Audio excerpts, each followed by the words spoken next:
So what we're going to do today is explore 3 techniques in painting this particular bird, and these are what I consider the foundation techniques for watercolour, so what I teach in Introduction to Watercolour. So we'll be using masking fluid to create these highlights here. We'll be using wet in wet techniques to actually fill in large areas of colour but actually get areas of light and dark and tonal gradation, and then we'll also be using dry brush techniques to put that detail in, so to capture the feathering and the rough edges that you'll see, and a bit of texture into the wings and the head of the bird. We'll put in a light wash through here and actually look at how we can create a gradient using your brush strokes and unloading your brush onto a wet surface. And we'll actually be combining these to create a painting of this kingfisher. You can actually get from a very, very pale, almost white colour, almost to a black or dark colour. So hopefully that will get you excited and having a go at painting in watercolour today. Here I've got my 2 jars, so one is my rinsing water and one is my clean water. I'm just going to show you the first technique, which is wet in wet, and I'm actually going to paint here the head of the kingfisher. I'm going to paint that whole area with water, and then I'm actually going to add some colour. What you'll notice is when I'm painting, I tend to move my paper around. I don't keep it the right way up and then bend my arm. So you always need to be comfortable when you're painting watercolour. So often I'll paint upside down, which can be a bit disconcerting for people, but all right. So this technique is called wet in wet, and this is where I will wet the surface of the paper, and I'm actually going to go around the eye because I'm not painting the eye, I'm just actually going to paint the head of the kingfisher. So I'm putting water onto the paper. A tip here is if you're painting, we actually have fans up here in the Northern Territory, so if you're painting under fans, I suggest you turn them off because it will actually dry. And in fact, I don't even have fans on today, but it's quite a windy day and warming up, and the water is actually drying quite quickly here. So when I look at the paper on the side, I can actually see where the water is. Because the water is clear, it's pretty hard to see what you're painting on white paper.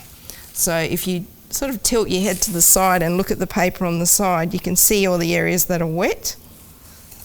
Okay, and now I'm actually going to just load some watercolour onto the head. Now it's really important you work out where you're going to touch the wet paper with your brush, because as soon as you touch that paper, the watercolour is going to disperse. So where the first point that you touch is going to be the darkest area. Because it's dark here, I'm going to touch there. You see how the watercolour moves through the water on the paper, and it's quite intense. You can see how it's actually going around the eye. That's because that area is dry. And I'm just unloading the paint off the brush and moving it towards the back of the head. You can see that paint is actually travelling. I'm just going to rinse my brush because there is actually a lot of paint on that brush, and take the excess water off here on some paper towel. And now I'm actually just going to play with the watercolour that's actually on the bird now, and just spread it around to get an even tone of that colour.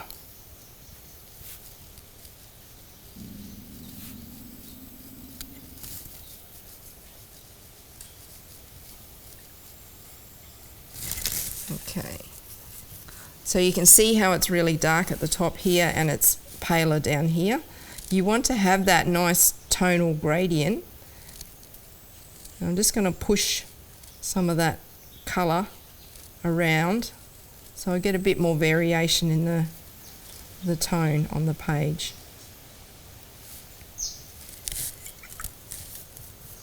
You can see this area here is starting to dry, but I'm just going to use my brush because it was actually getting a bit of a hard line there.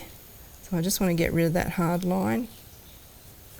Right, so that technique that I've just demonstrated is called wet and wet, where you wet the paper first and then you add your paint to it.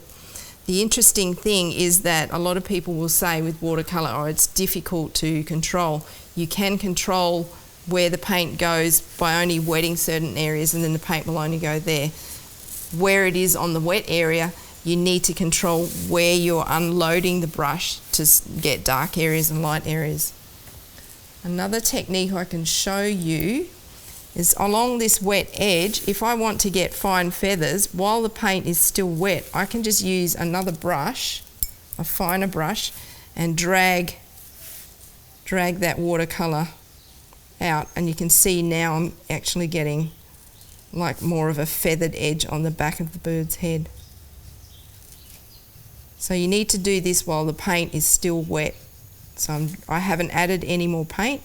I'm just dragging what's on the page onto that area.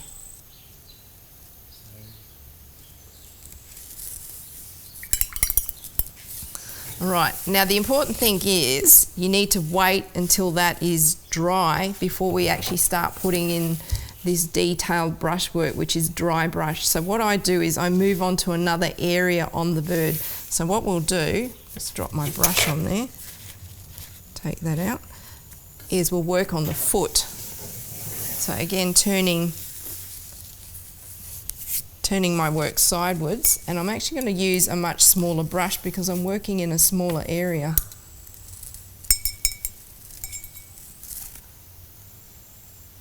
I'm just going to paint the foot, and again using this wet in wet technique.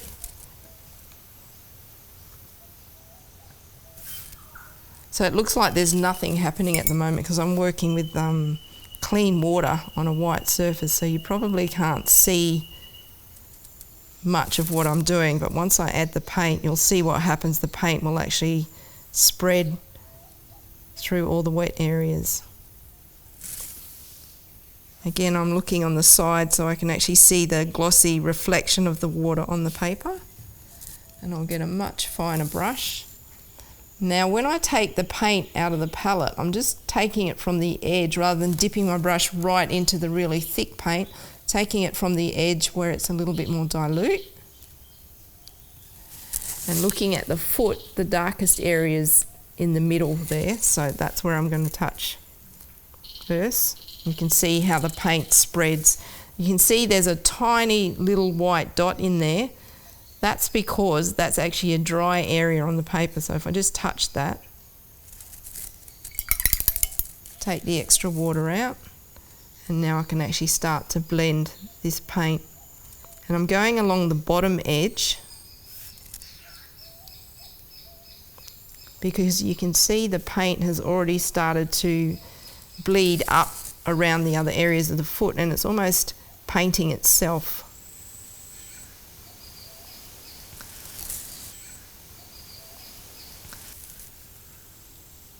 So I've just loaded a tiny little bit more colour on my brush to bring that up to the top of his leg. And now just push this down. It's going to move, isn't it? Yeah. So when I'm working on a painting like this, you need to sort of pick areas that you're working on and working away from an area that's wet. So I've done the head, I've done the foot. I'm sort of looking, and I can see that this top area of the bird's head is dry, but this bottom bit is still wet. So I need to be careful about not touching any of those areas, because if I start painting water onto his beak and I accidentally touch that edge, the paint will bleed into there, so you'll lose control of where the paint's going. So very much watercolour is very much about planning how you're going to attack your painting and which areas you're going to paint. I'm going to actually try painting this top bill, but what I'm going to do is keep a gap, a dry space between the bill when I wet it and this painted area. So my suggestion is you move to a much smaller brush when you're doing the wet in wet, And very much you'll see me tilting my head so that I can actually see how close I'm getting that water to that painted edge. Once I move away, I can sort of lift my head up and then look at the painting a bit better, the area that I'm painting.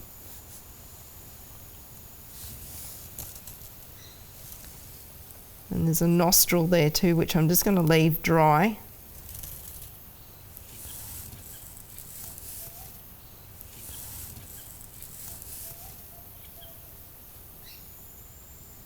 Yeah, the control comes from where you put the water on the paper.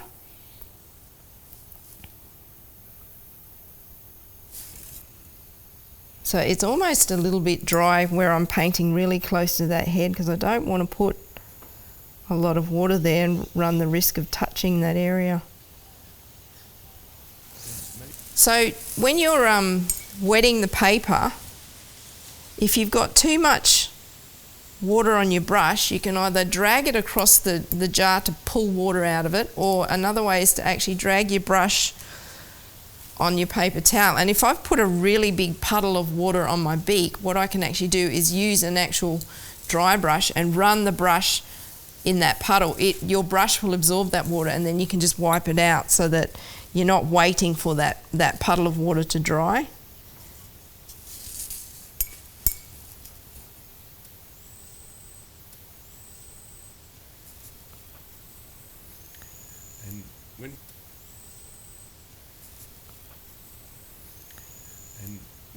Okay, I'm going to use a really fine brush because this paint is quite intense and it's quite dark. So you can see I'm using a really fine brush because it's better to go a bit tentative to start off with. I'm just going to touch the top of his bill, and you can see how the pigment from the brush is spreading. I'm going along the top edge of the bill because I want to create a gradient. So you can see as I unload my brush, not as much paint is coming out, and now I'm just pushing it along that bill. Can you see in here, there's that dry gap between the bill and the head, and that's because I didn't paint the water right up to it. But what I can do is come back and actually, what I call dry brush, is just gently push that paint from the wet edge over towards his head. And so that white gap will get smaller and smaller until it actually disappears, but you still have that sharp edge between the bill and the head. Now before the rest of this dries, I need to move my brush through here, and you can see I haven't dipped my brush in any more paint, and what I'm using is the existing paint and pulling it down on the bill. This is the bottom part of the top bill, and now I'm moving this through. If this starts to dry up before you can do all of this, you need to be fairly quick, and you need to actually get some clean water back on there so it doesn't dry. So just use your brush and add a bit more clean water to stop it from drying up completely, which gives you plenty of time to keep playing with that watercolour and moving it around to get the colour further down on the bill. Another thing with watercolour is that it will dry. When I'm painting it when it's wet, it looks quite dark and intense, but it will actually dry a couple of shades lighter once it's dry. So I'm just adding a bit more colour down this side, and now pulling it across. You don't want your bill to be all the same tone, because actually creating that tonal gradient is actually what's going to give the bill that 3D shape. I just dipped my brush back in and got a little bit more paint up the top because there was a dry edge starting to form, so I just added a bit more dark paint up the top. So you can see there's a nice tonal gradient from the top of the bill to the bottom of the bill. You can see this white edge between the bill and the head. So now I can actually just use my brush to gently push the paint up to that edge. So I'm going to get rid of that really white line. and try not to disturb the paint on the head. So you can still get that nice delineation between the bill and the head. Okay, that's wet now, so I'm going to leave that area.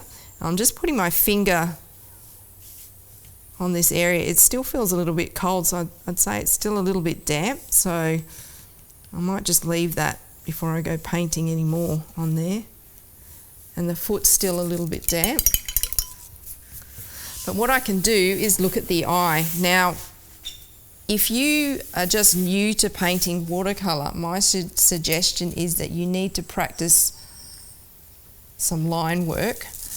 And in here, on my scrap of paper, I've got some lines. So we're just going to practice down here. Because this eye is so small and you want to have a fairly steady hand, a good thing is to actually practice your brush work and see how I'm drawing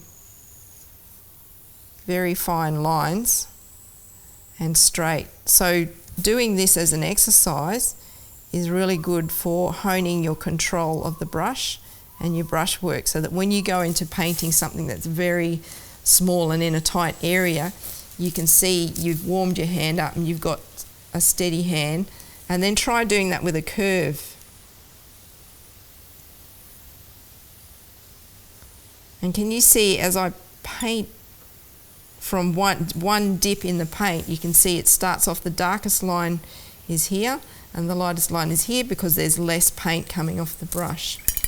So that's something to think about when you're actually starting to dry brush detail as well. So I'm doing these curves in the opposite direction now. So what I'm doing is warming up my hand ready to do the eye and making sure that I've got a steady hand. Pushing the brush harder gives you a wider stroke, and lifting your brush off the paper will give you that tapered edge or end. So I'm going to go in and start painting the eye. So you can see on this kingfisher how dark it is around the eye up here, and then there's a light highlight and these little white highlights here. So those white highlights, there's two ways you can do this. You can either leave the paper dry and paint around it if you're confident of your brush control, or you can use masking fluid and actually use another brush, like the end of a brush or a toothpick. And so I've got a little container in here of masking fluid, and we can actually dip that. I generally don't do this because I'm pretty confident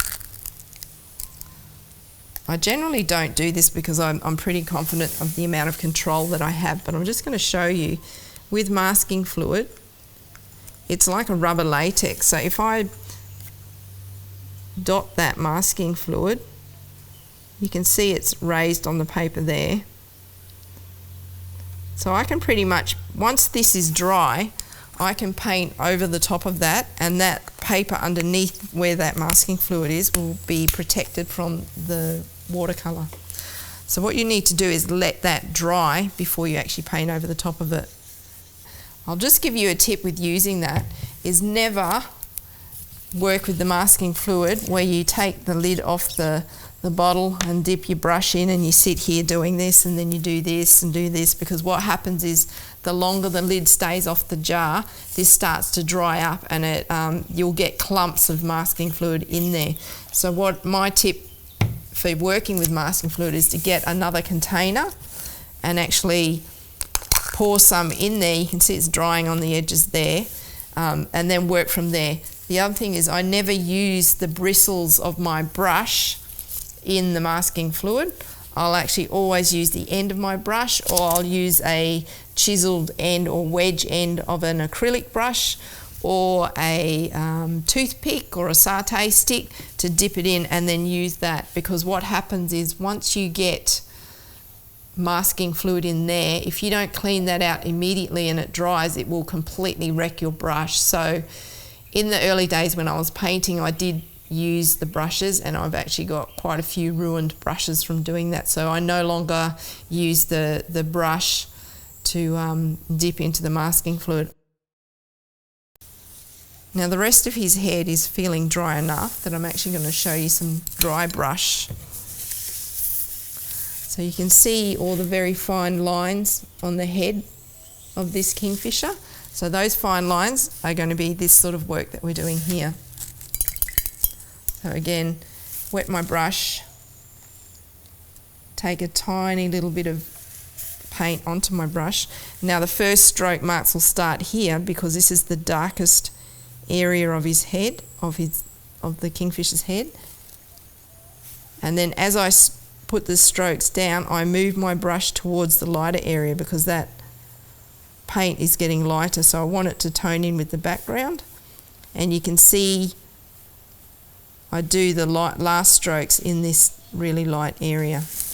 What I'm going to show you is when I do these strokes, and this is a mistake that a lot of people make, when they paint a brush stroke, they'll actually do something like this, where you can see that there's two fat ends.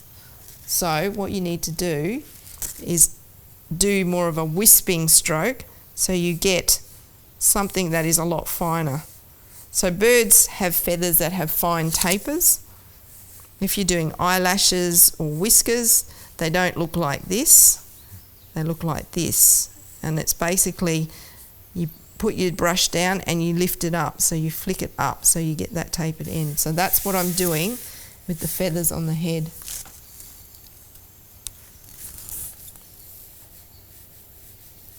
So starting at the front where it's darker.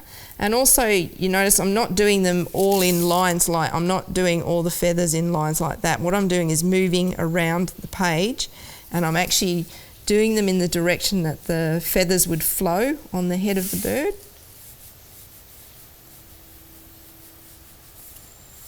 So now there's less paint and it's lighter, moving down into these lighter areas.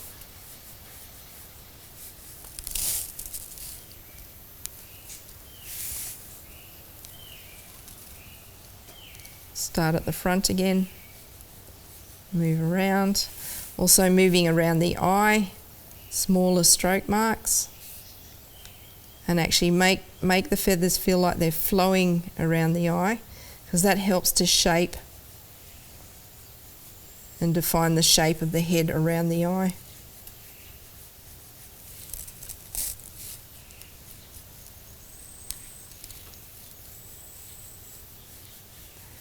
The other thing too is you don't have to fill the whole head in with these stroke marks. Sometimes it's actually nice to leave some lighter areas with less detail. You don't need to put every single detail in.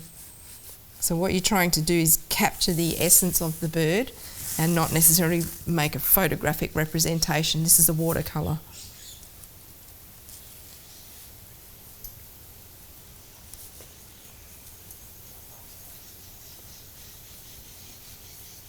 So you can see how I curve around the bottom of the eye. I'm just starting to fill in, and now I'm actually tapering those strokes back towards the back of the head. Just blowing on the masking fluid. So the thing with masking fluid is you can let it air dry naturally, or you can use a hairdryer. I tend not to use a hairdryer because you run the risk of you can blow the masking fluid across the page. So for a small amount of masking fluid like that, I'm just going to let that dry. So I've shown you how to do the stroke marks for the feathers on the head. What I'm going to do is show you how to do this full part of the wings and the back of the bird, and show you how to get that tonal variation through there. So it's like a bigger version of the head. But now we've had a practice at this, we can get a bit more confident and work with a bigger area. So wetting my brush. The other thing you can do too, because we're only working with one colour, you could actually use your brush washing water, which actually has a tint of the blue in there, to show you where you're brushing the water. But you only can do this if you're only working with one colour. Okay, if you're working on a multicoloured painting, you have to use clean water. Otherwise you're mixing your colours. So I've just used some of the paint water, the brush washing water, but I can't even see, like it's that dilute you can barely see a tint in there anyway. If you have a really big area and it's taking you a long time to get the water down with just a brush, you can actually use your syringe and just drop some water on there like that and use your brush to spread it, and it can be a lot faster that way because you're putting a lot more water on. Just don't go overboard, you don't want to overload it, but also that's just a tip to show you how you can load that water on a lot faster. And so this is this wet in wet technique? Yep, so this is the wet in wet technique that we're doing on the body. I'm not too worried about touching the head here, and I'm actually going to do it so I can show you what happens when you touch a wet edge onto a dry edge. If you have a close look here, I've touched this wet edge and I can actually see the paint is dissolving and bleeding into that wet area. So it doesn't matter because this is actually going to be a lot darker. I just wanted to show you that. The reason why is that when we do the bill, we don't want that bleeding to happen, so we want this to be absolutely dry.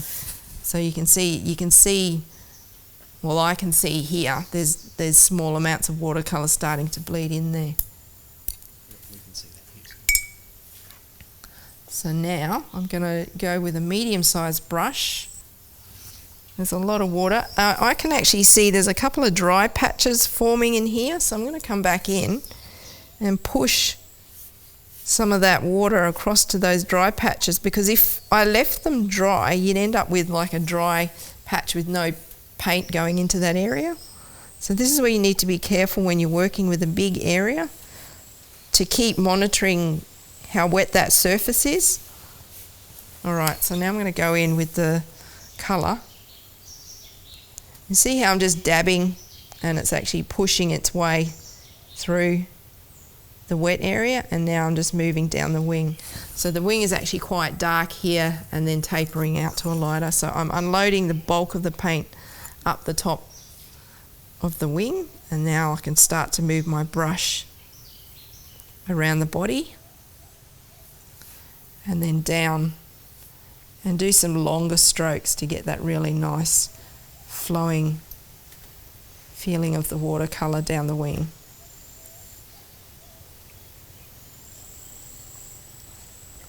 You can see these darker areas in here, so I can actually use my brush and come in like that.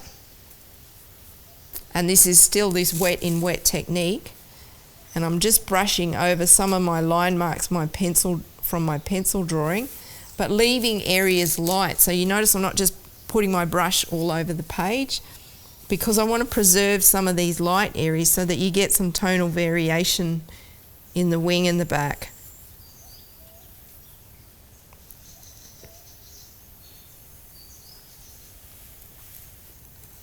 Okay, so just dragging that paint. There's a puddle of water down here, which is fine. This will be just a lot paler when it dries.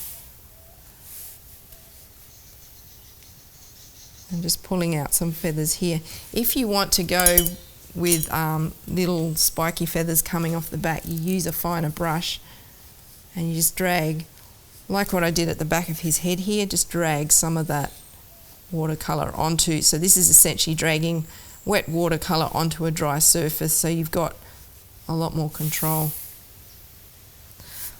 So I keep going back to this reference image. If you've got a photo, then it's actually good to have that photo next to your painting, so you can keep checking and looking at the tones and the lights and the darks, and then you can actually reflect that in your painting. If you have a look along this edge here, this is actually what I really love about watercolour, is where it does this cauliflower effect and it gives you this rough edge. I'm just going to, this is dry brush, so see how the paint doesn't spread? So I'm just actually wanting to intensify that area because it's dried a bit lighter than what I wanted. So I'm actually putting dry brush. You notice it didn't spread across the page like it did when I first put that colour down. And this is because I'm doing dry brush or painting onto a dry surface, so you can see the paint doesn't run like it does when you do wet in wet.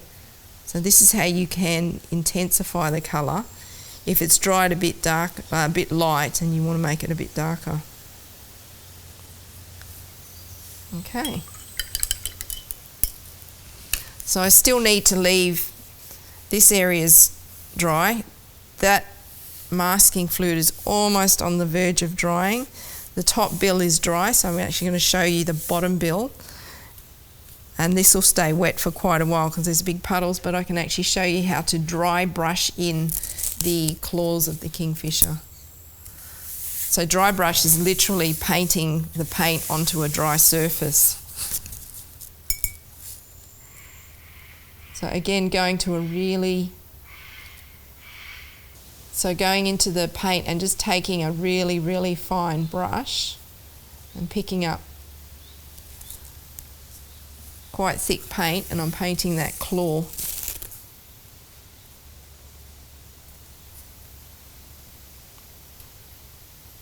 So you see how the paint is not spreading because I'm actually painting it on a dry surface. And I'm just checking there's a little highlight in that claw. So I'm going to just, instead of using masking fluid, I'm just going to paint around that highlight and leave that highlight in there.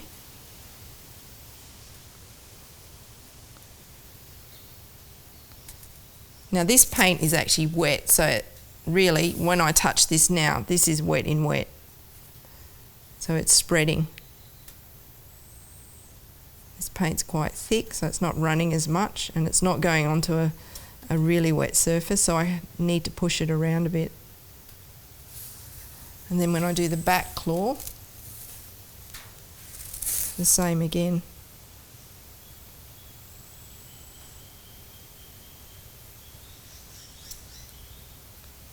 I'm just going to leave that little stripe, that little highlight in there so it makes it look shiny. Alright, we're going to move on to the bottom bill, which, as you can see, there's a difference between the bottom and the top in that in this one I've actually done the darker area at the top and the lighter area at the bottom. So to make it contrast, I'm going to do the darker area for the bottom bill along that top edge and lighter on the bottom, so that I get light and dark sitting next to each other. One of the really important things with watercolour is to actually try and have that play between dark and light areas and having contrast so that everything isn't the same tone, and that's what helps make things look a bit rounder or more shaped or gives a bit more definition. So with this bill, the bottom part of the bill, it's a lot thinner and smaller. Again, I'm actually going to leave a dry section between the bottom and the top bill and then pull the paint up into that area. So using this, I'm using this bigger brush, and again looking on the side because I can barely see where this water is going on white paper.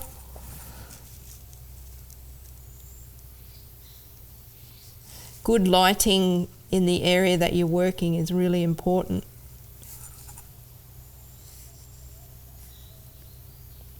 Okay,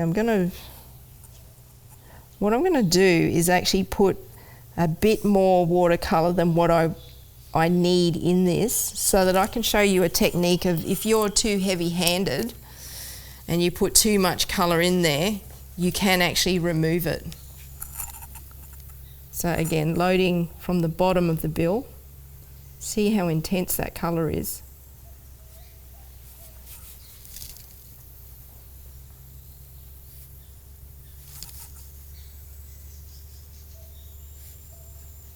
Just pulling it along that bottom edge. You can see the paint still spreading, but it's not going right. You can see this dry strip along here, which is where I've not put any water. And now I'm just using the edge of that brush just to ease it up and decrease that white gap.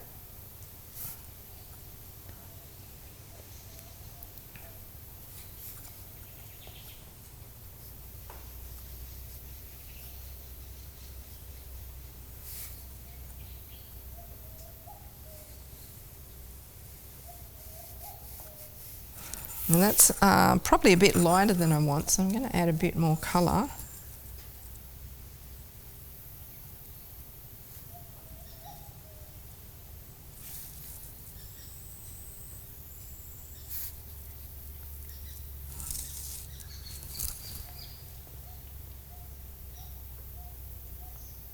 And as I'm adding each layer of colour, I'm just pulling that stroke mark closer and closer to that top bill and actually decreasing the size of that dry gap between the two of them. So it'll almost, I've just about disappeared that white stripe. Now you can see that bottom bill is actually really, really dark, and I sort of don't really want it really dark on that bottom edge. So I'm just going to show you a technique for actually removing colour when you've put too much down. So I'm using a brush that I've rinsed and actually taken the surplus water out by running it on the paper towel. I want it damp but not sopping wet, and you can see as I run my brush over the top there, can you see how the colour lifts out? So with some colours it's hard to do this, it will stain the paper, and blue is one of those colours that does stain the paper, but while the paint is still damp you can take some of that pigment out. So you can see I'm actually putting a white, not a white, but a very pale highlight along that bottom edge by just using a damp brush, rinsing it, taking the surplus water out and then pulling it back over the top of that. So you get that nice highlight in there, and it's almost airbrushed.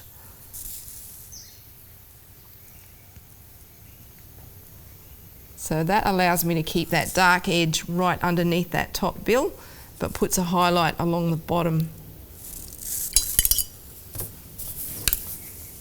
Okay, so you can see with the bill there, so you've got the dark on that bottom edge and then the lightness of the top bill. What we're going to do is paint in the nostril and actually use dry brush for that technique, and then just put a little bit of a detail line through the top of the bill just to add a little bit more depth to that bill. So I'm using a combination of wet in wet and dry brush mainly on this painting. I'm just painting the nostril, and again that's got a white highlight in there. So this looks almost black, but it's not, it's just the really intense paint blue without much water diluting it. And the interesting thing here is that I never use black paint and I never use white paint. So the white that you see in a watercolour is the white of the paper, and the blacks that I use are really not black but actually really intense, either blue or Payne's grey or sepia, so a really strong grade of that colour. So if you see on this gradient here, really pale, so my blacks would be either a dark blue, a sepia or a Payne's grey. And we're just going to put some lines in that bill, because these bills, the kingfishers have ridges in their bills, so just along the top here I can see there's a drop of water on my brush. So you need to be careful when you're dipping your brush in the water that you don't actually have droplets of water along the ferrule, because that might actually then run onto your painting, and that's when you have those little accidents that then you want to rip your hair out. One of the things is that with watercolour it can be unforgiving if you make mistakes like that. A lot of control and planning needs to happen to make sure that you have a smooth process. So this is dry brush, and I'm just using a really fine line to put a little bit of a ridge line in the bill. And you notice that that isn't a really dark line, so it's better to go pale first and gauge, is that the right depth of darkness, than go too dark and then have to try and take that away. I've just left that ridge line in there like that.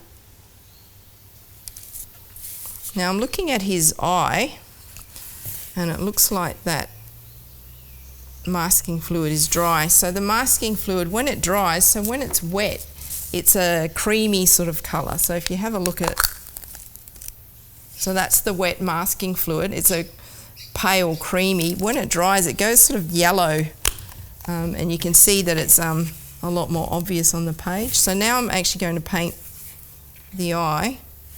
You never paint onto wet masking fluid, otherwise your paint will actually go through the masking fluid. So again, this is going to be a wet in wet technique, and you can see on the eye here it's really dark up the top and it's got this white highlight on the bottom. So I'm going to wet the whole eye and then just touch along the top of the eye and let it bleed down. I may actually have to lift some colour out because this colour is proving to be quite intense and running quite fast across the page. So the interesting thing with watercolour too, we're only working with one colour today, and this is the ultramarine blue, French ultramarine.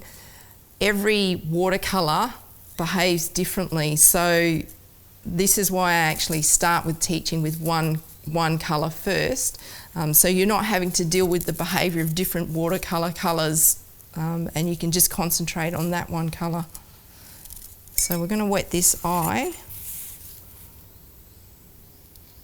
Again, I'm going to leave the eyelid dry, and then I can come back in and do detail later on with dry brush where I have more control.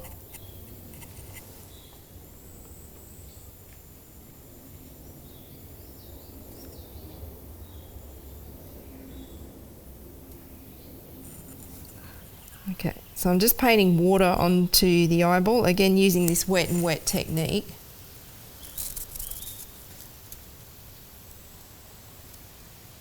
And you can see when I go into the palette, I'm going into the dry area of the paint, not sticking it right into the wet blob of paint, because I want to get just the tiniest amount of colour on that brush. And I'm going to start from the top again.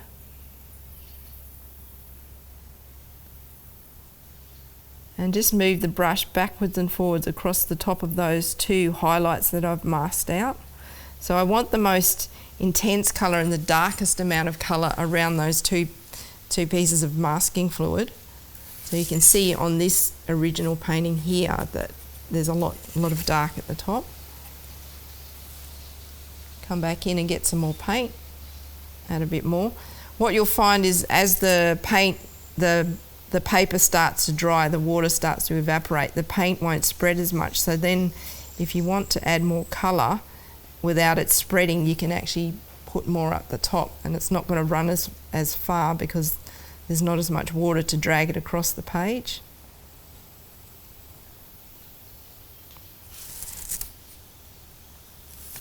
Just keep adding a bit more because I really want the top of his eye quite dark. So rather than trying to do that eye all in one hit, you need to do it in stages as the watercolour page starts to dry. You can see it's still moving towards the bottom. Now I'm going to wash my brush and take the excess paint off, and then use the existing colour that's in that area and just blend it so that you get a nice tonal gradient in the eye.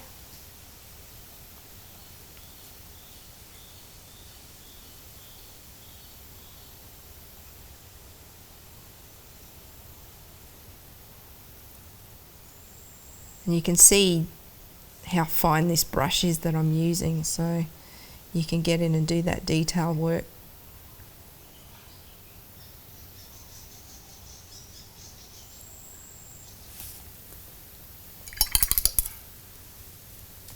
I'm just going to wait for that to just dry a little bit,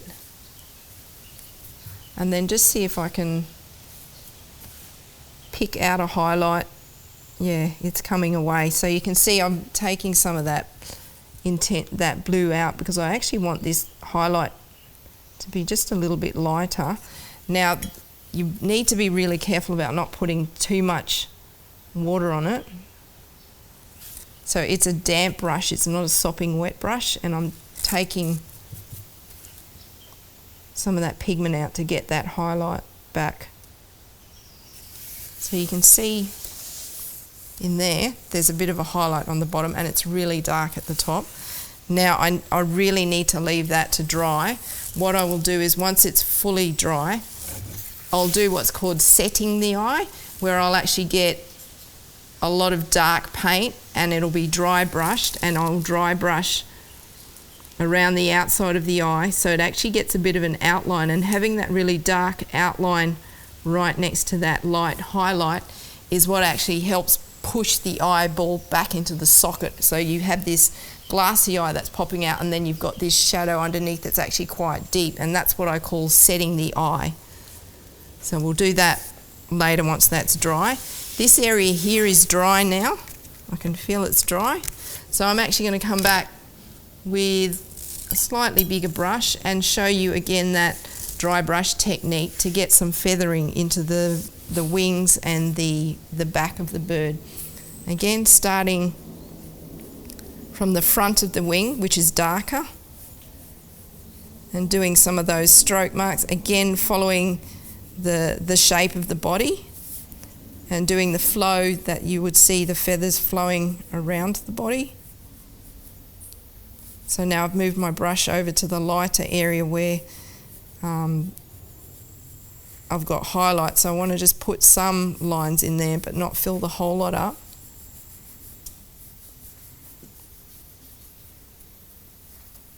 You've got these really nice areas of light and dark, so where it's darker, just do your brush work into those areas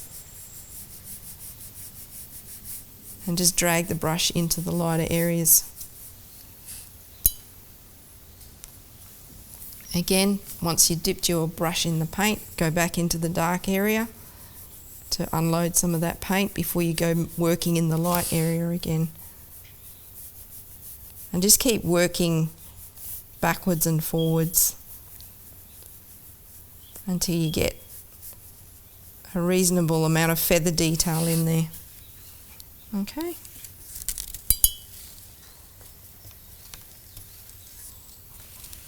So I'm going to go in quite dark in this area because this is where the wings come down. And you can see I changed the direction when I'm painting so that the wings come down, and I'm doing feathers like this way and then that way because of the wings.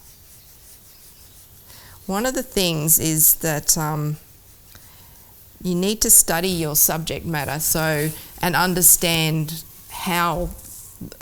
the anatomy of the animal, so where the feathers will flow, or where, if you're painting a mammal, where the fur actually lies, and to get something that looks realistic, or you're capturing the essence of the bird or the animal, you need to study these things either through photographs or watching video, or actually going and seeing the real thing in life. Having spent many years working as a zookeeper, I've held a lot of these birds in my hands and actually seen the feathers and actually being able to see the eyes in quite close detail and see the little eyelashes and where they run and see where the highlights are and see where their pupils are and the tonal gradation. So knowing your subject matter is actually really important when you're trying to do realistic painting. Just with this front bit here, you can actually see that it's very, very pale. Okay, so that's actually where I'm going to have to be really careful with the paint. One of the things I haven't talked about is with watercolour is you're painting light to dark. I've actually put the dark in first, but the light bits I'm preserving. So when I paint, for example, a white bird, the white of the paper is the bird, and I'm painting the shadows.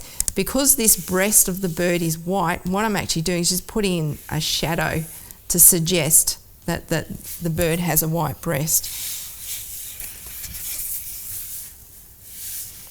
So again, going with the bigger brush.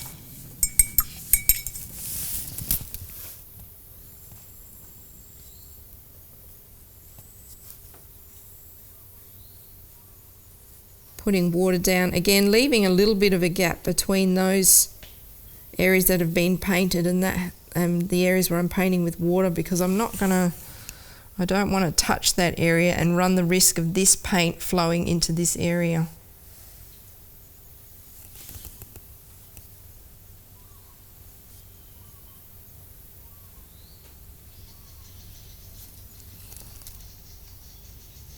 I just touch that, you can see where the paint's flowing in there, so you can see in here, I just touched the base of that bill, and I'll do it again.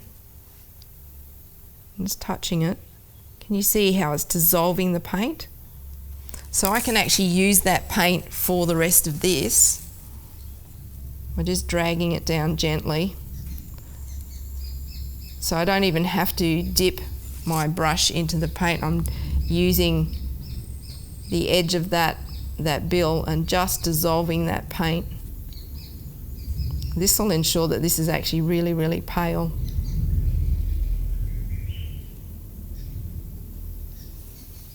I'm just re-wetting this area here because I can see that it's dried off. Again, it just looks like I'm not painting anything at all because I'm painting with water. I actually find painting watercolour quite meditative, so I really enjoy. Sometimes I'll have music playing, and sometimes I'll just listen to, you potentially can hear the background birds in the billabong calling out. So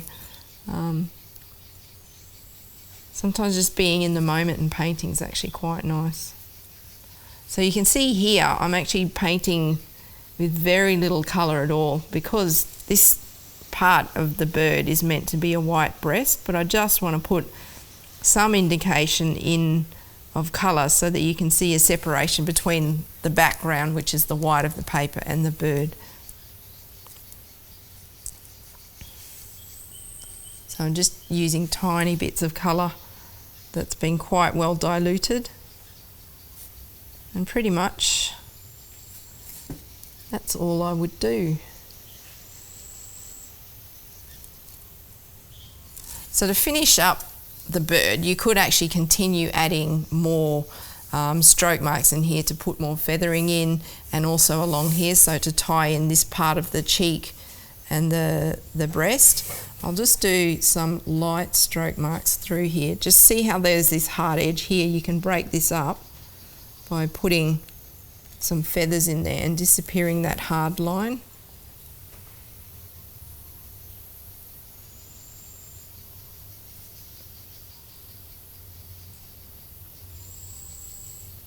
So that then you don't just get a straight line. I've got like a feathered edge on that bottom part of his head coming into the, I guess, his chin area.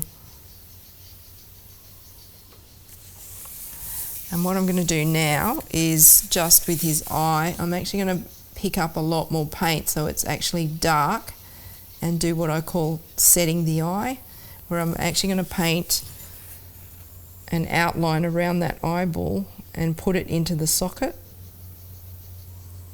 Again, you really want quite a steady hand. And you can see I'm turning the paper, so I'm really comfortable when I'm doing this fine detail work. Just pulling that in, and then I'm actually going to cut that corner and paint like a dark little triangle in there. So see how that starts to set the eye, or set the eyeball into the socket.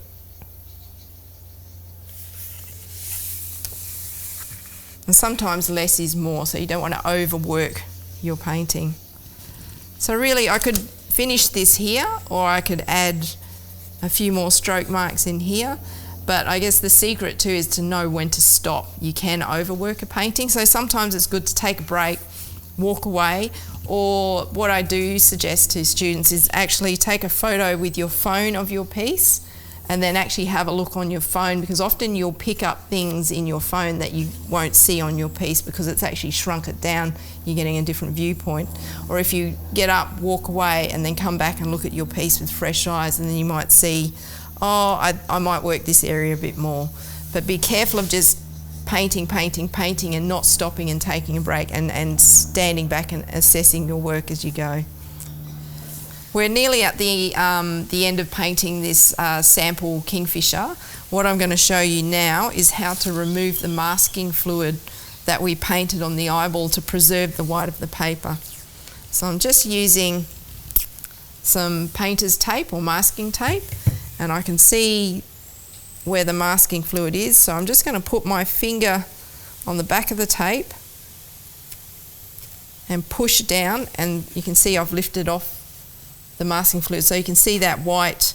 You can see here the white of the paper, and there's the masking fluid on the other white highlight. So I'll just take that one off as well. And you can see I've just rolled it off, and you've got that really nice clean highlight. So masking fluid, which is this stuff again, I'll just give you a tip with using that, is never work with the masking fluid where you take the lid off the bottle and dip your brush in and you sit here doing this and then you do this and do this, because what happens is the longer the lid stays off the jar, this starts to dry up and you'll get clumps of masking fluid in there. So what my tip for working with masking fluid is to get another container and actually pour some in there. You can see it's drying on the edges there, and then work from there. The other thing is I never use the bristles of my brush in the masking fluid. I'll actually always use the end of my brush, or I'll use a chiseled end or wedge end of an acrylic brush, or a toothpick or a satay stick to dip it in and then use that, because what happens is once you get masking fluid in there, if you don't clean that out immediately and it dries, it will completely wreck your brush. So in the early days when I was painting, I did use the brushes, and I've actually got quite a few ruined brushes from doing that. So I no longer use the brush to dip into the masking fluid. So we're just going to have a look at this painting again and look at the techniques that we've covered, and hopefully get you excited about having a go at this. So this is the original painting that we were working from as a reference to the one that we've done. This one here, we've mainly used two techniques, which is the wet in wet technique and the dry brush technique. So the wet in wet technique is putting the water down, loading up your brush with paint, unloading it and creating areas of dark and light. So you always want contrast in your watercolour. And then the dry brush technique, which is actually putting the detail in later on, so that sits over the top of the dried wet in wet technique. So you can see here with the eye, I've actually used masking fluid. So you can see those two white highlights in the eye. We painted the masking fluid on there, let it dry, and then we've actually painted the paint for the eyeball over the top of it. So we've got this beautiful gradient where there's a highlight on the bottom of the eye and the two really bright highlights at the top. Then we actually use dry brush and a very, very fine brush like that to actually paint in dry brush the really dark line out on the outside with the two triangles on either side of the eye, which sets the eye and pushes it back into the socket. We've done a bit of dry brush in the nostril here and this little ridge along the top of the bill, and a bit of dry brush on the claws. We've done a really, really pale wash in here, and just done some dry brush stroke marks to put some feathering on the chin of the kingfisher. So all in all, we've really only used two techniques, well, what I consider two techniques, wet in wet technique and dry brush, and to me those two techniques are the foundation for watercolour. What we'll do is explore further on, and we'll look at other techniques, like we've done masking, but we can do more complex masking, and we can do things like blowing paint and mixing colours, and we can also do negative painting as well to bring detail and depth into the background of a painting. So hopefully this will get you excited. At least give this a go and have a go with painting just in those two techniques of wet in wet and dry brush, and see how you go with that, and then hopefully that will get you excited to explore other techniques. If you like this video, find more watercolour painting techniques here and subscribe to Channel NT for more workshops from Northern Territory artists. Visit channelnt.com.au.